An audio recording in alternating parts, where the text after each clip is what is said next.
আজকে দেখতে পাবেন ভাইয়ের আগে মাল কিনতে ভাবছেন যে অনেক সহজ, একটা গার্মেন্টস এর দোকান দিব, মাল কিনবো, মাল কিনে নিয়ে আসবো। ভাই মাল কিনতে কি লেভেলের কষ্ট হয়, যে ভাই গার্মেন্টস এর দোকানদার, যে ভাই মাল কিনতে যাচ্ছে বুঝে। আমাদের কষ্ট দেখলে ভাই তোমরাও বলতে ভাই যে এত কষ্ট করে মাল কিনেছে, দাম দর ছাড়া ভাই মাল নিয়ে নিতে এত কষ্ট হয় ভাই একটা মাল কিনতে গেলে। যাই হোক আজকে দেখাবো কিভাবে মাল কিনতে।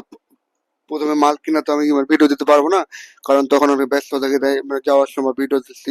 আসলাম মাছের কাছে, বাসের কাছে মাল নিয়ে, যে এরা আবার ওই কি বলে মাল এই যে বাসের উপরে তুলে দিবে। আমি আবার বাসে ঢুকবো, ঢোকার জন্য দেখতে পাচ্ছেন মাল তুলে সব ভর্তি করে দিচ্ছে অনেক বেশি করে।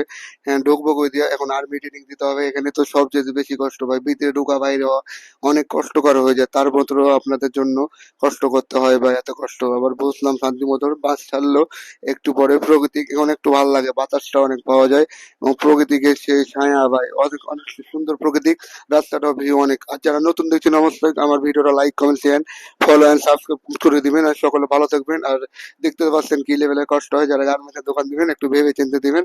আর সকলে ভালো থাকেন, আসসালামু আলাইকুম।